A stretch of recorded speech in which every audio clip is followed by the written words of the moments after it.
Hi అండి. అందరూ ఎలా ఉన్నారు? మీరు ఎప్పుడైనా ఇలా ప్రెషర్ కుక్కర్‌లో ఉప్మా అయితే ట్రై చేశారో లేదో కామెంట్ చేసేయండి. ఈరోజైతే బ్రేక్‌ఫాస్ట్ చేయడానికి చాలా టైం అయిపోయింది.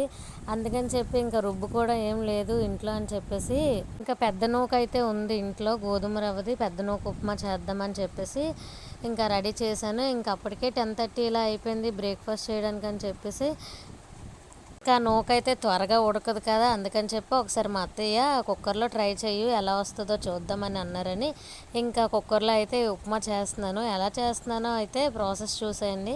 ఫస్ట్ అయితే స్టవ్ ఆన్ చేసి కుక్కర్ పెట్టుకొని ఆయిల్ వేసుకొని, ఆయిల్ బాగా హీట్ అయ్యాక అందులో పోపులు, వెల్లుల్లిపాయలు, అల్లం ముక్కలు, పచ్చిమిర్చి, ఉల్లిపాయలు వేసి బాగా ఫ్రై చేసుకోవాలి. బాగా ఫ్రై అయ్యాక కొంచెం కరివేపాకు అయితే వేసుకొని, టమాటా, ఉప్పు వేసి అయితే మూత పెట్టి టమాటాని బాగా మగ్గించుకోవాలి. ఇంకా టమాటా మగ్గిన తర్వాత కొంచెం అలాగే ఫ్రై చేసి పొట్టు తీసి పెట్టుకున్న పల్లీలు కూడా కొన్ని అయితే యాడ్ చేశాను. ఇంకా టమాటా మగ్గిన తర్వాత అయితే నేను ఇక్కడ ఒక గ్లాస్తో అయితే పెద్ద నూక రవ్వ అయితే తీసుకున్నాను. ఇంకా ఆ గ్లాస్తో రవ్వ అయితే ఇంకా కుక్కర్లో వేసేసి బాగా ఫ్రై చేశాను. ఒక 10 మినిట్స్ అలా సిమ్లో ఉంచి. ఈ నూకని సెపరేట్‌గా ఫ్రై చేసుకొని కూడా తీసుకోవచ్చు. నేనైతే ఇందులోనే ఇలా ఫ్రై చేసేసి గ్లాసు నూక తీసుకున్నాను కదా! 2 గ్లాసులు వాటర్ అయితే వేసుకొని కుక్కర్ విజిల్ అయితే పెట్టేశాను.